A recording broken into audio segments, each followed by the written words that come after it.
Et oui, le dossier Pogba, son nom est annoncé à Monaco. Est-ce qu'il ferait le bon choix? Est-ce qu'on pourrait revoir le grand Pogba à Monaco? On va donner la parole à Cédric, qui monte sur le ring des supporters. Salut Cédric. Bonsoir messieurs, quel honneur d'être avec autant de champions à l'antenne. Salut Cédric. Merci Cédric. C'est vrai que c'est impressionnant. Merci. Cédric, juste avant de te donner la parole, on va faire le point sur les infos. Avec Fabrice Hawkins, il est avec nous à Los Angeles parce qu'il suit la Coupe du Monde des clubs, mais le téléphone passe aussi. Il a pris un jet pour aller en principauté. Il a le téléphone qui chauffe, Fabrice, très tôt le matin. Salut Fabrice. les gars, non, j'ai pas pris de jet. Quel homme. Je pensais. Non, mais les gens normaux n'ont pas les moyens pour le jet. C'est que des joueurs de foot. Fabrice, là, quand tu m'inviteras, Jérôme, quand tu m'inviteras, je prendrai le jet. Fabrice se rapproche du jet. Fabrice, il est pas loin, mais et là, il se rapproche. Alors quand même, le moment où Jérôme t'invitera pour aller en jet, là, allez, je veux bien payer pour être là, quoi. Bah, le jet, tu sais, une fois que tu l'as, il y a de la place dedans. Et tu l'as, toi? Non, je l'ai pas. Non, je l'ai pas à moi, ça c'est sûr. Non, il paraît pas Cristiano Ronaldo. Il paraît que le pire, c'est pas d'avoir le jet, c'est les frais d'entretien régulièrement. Demande à Dugas, lui, il doit l'avoir le jet, mais. Jet N7, moi. Ouais, c'est ça. C'est ça. Bon, Fabrice, il arrive à Monaco, Pogba? Bon, en tout cas, ce que je peux vous dire, c'est que ça discute toujours avec le club du Rocher. Monaco et Pogba discutent. L'AS Monaco, comme le milieu, espère boucler son arrivée le plus vite possible, mais il n'y a toujours pas d'accord total. Ça, c'est une certitude aussi à l'heure où on se parle. Les deux parties négocient sur le volet financier de cette opération. Le champion du monde est prêt à faire des efforts. Pour lui, Monaco, c'est le projet idéal. Il sait que le club du Rocher peut le relancer à plus de 2 ans. Après maintenant, plus de 2 ans sans jouer. Et surtout, Monaco peut lui offrir la vitrine idéale pour atteindre son objectif, qui est de jouer la Coupe du Monde 2026.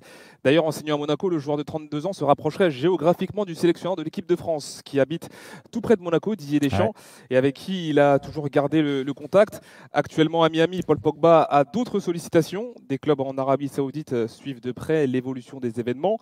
L'AS Monaco reprend l'entraînement le 28 juin prochain. D'ici là, il pourrait y avoir des avancées dans ce dossier. Très bien, merci Fabrice. Merci Fabrice. On attend les avancées. Et en attendant, Cédric, en tant que supporter de Monaco, est-ce que ça te plairait ce choix Pogba? Ou est-ce qu'il y a quand même beaucoup d'incertitudes?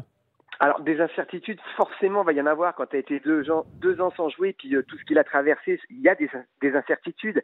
Maintenant, je trouve que le pari, moi le jeu en vaut la chandelle. Honnêtement, rien que pour son nom, pour attirer un peu les regards aussi sur Monaco, et pour lui, parce qu'on sait qu'il est sérieux, quand on voit la photo avec les tablettes, on est loin de ressembler à Moscato, et ça c'est plutôt rassurant. Et moi je pense que c'est un pari audacieux, et qui vaut vraiment le coup d'être tenté, sincèrement. Et s'il y a bien un club qui peut le relancer, c'est Monaco, parce qu'il y a un suivi derrière qui est énorme. J'espère qu'il passera la visite médicale, parce qu'on fait partie des clubs les plus sévères au niveau des visites médicales. Mais moi, ouais, j'ai envie, et puis on a besoin de joueurs qui ont cette aura-là, honnêtement. Ouais. Jérôme, si tu es dirigeant de Monaco, tu fais le pari aussi? Écoute, c'est un pari, comme tu le dis, parce que il y a plusieurs incertitudes quand tu signes à l'AS Monaco. Déjà, pour parler du joueur, parce que 2 ans sans jouer, on ne sait pas dans quel état physique il est. Et je suis désolé, mais de toute façon, même si tu t'entretiens bien et que, comme le dit Cédric, il y a les tablettes et tout ça, ça remplace pas la compétition et les entraînements avec un collectif. Donc déjà, il faut se remettre dans le bain. Si son objectif, c'est de jouer la Coupe du Monde 2026, il va falloir vite, aller très très vite. Donc déjà, le gros point d'interrogation, il est là, sur l'enchaînement des matchs et à quel niveau. Surtout qu'avant sa suspension, il y avait beaucoup de blessures et Paul n'était pas au meilleur de sa forme aussi, il faut reconnaître.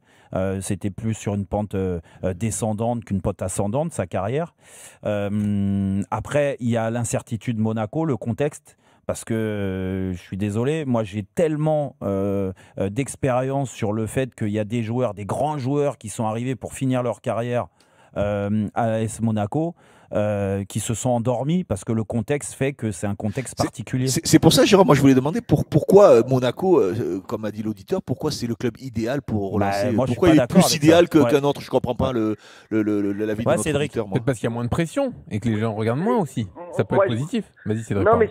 Non, moi c'est pas par rapport à la pression, c'est aussi par rapport à l'encadrement qui est très professionnel. Je dis pas que ça l'est pas ailleurs comme à Paris ou à Marseille, mais il aura plus de sérénité, ça c'est une chose qui est certaine. Et puis l'avantage c'est qu'il peut servir de guide. Et là où je suis pas d'accord avec Jérôme, il vient pas pour finir sa carrière, il a 32 ans. il vient pour se relancer. C'est pas tout à fait la même chose. Quand on a eu des joueurs comme l'Espagnol qui était venu et puis qui a fait, j'adore Fabregas, lui il était venu pour finir sa carrière et il a rien apporté sauf un petit peu d'expérience. Non mais Cédric, excuse-moi, Cédric, je veux pas te contredire, mais quand tu as 32 ans, j'imagine que s'il vient à Monaco, il va pas rester 6 mois. Donc ça veut dire qu'il va rester jusqu'à 33, 34 ans. À 2-3 ans derrière sans problème. À 34 ans, tu relances quoi en fait? Non, mais là, tu relances rien du tout. Et il a un objectif. Et mentalement, je pense qu'il peut revenir. Parce que tu disais qu'il était sur la phase descendante.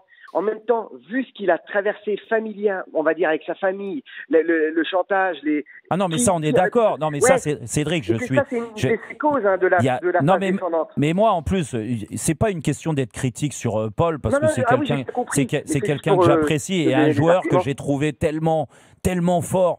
Tellement fort, j'ai eu la chance de commenter des matchs où Paul y jouait. Oh, franchement, il sait tout faire, donc c'est fantastique. Maintenant, il y a juste, si tu retires le côté supporter passionné de football et du football français et des joueurs français, et en plus il est champion du monde, donc forcément on a beaucoup de respect par rapport à ça en France. À côté de ça, tout ce qu'il a subi sur les dernières années, que ça soit extra-sportif, que ça soit sportivement aussi, il faut se remettre de tout ça. On a tous envie qu'il réussisse et qu'il revienne. Sincèrement, ça a été un joueur fantastique, un milieu de terrain incroyable. Il savait tout faire, ce garçon.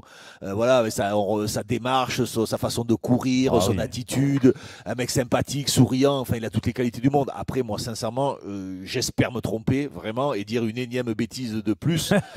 Mais voilà, j'y crois pas. Voilà, j'y crois pas. Je crois pas qu'on puisse retrouver le Pogba que l'on a connu. Alors même pas le meilleur, mais qui fait partie des bons moments de sa carrière. Parce que avant cette suspension, il était déjà beaucoup blessé. C'était déjà très compliqué. Alors certes, il y avait ses problèmes familiaux qui ont peut-être fait que ça a été compliqué. Ça l'a aussi blessé dans son corps. Enfin, tout un tas de choses.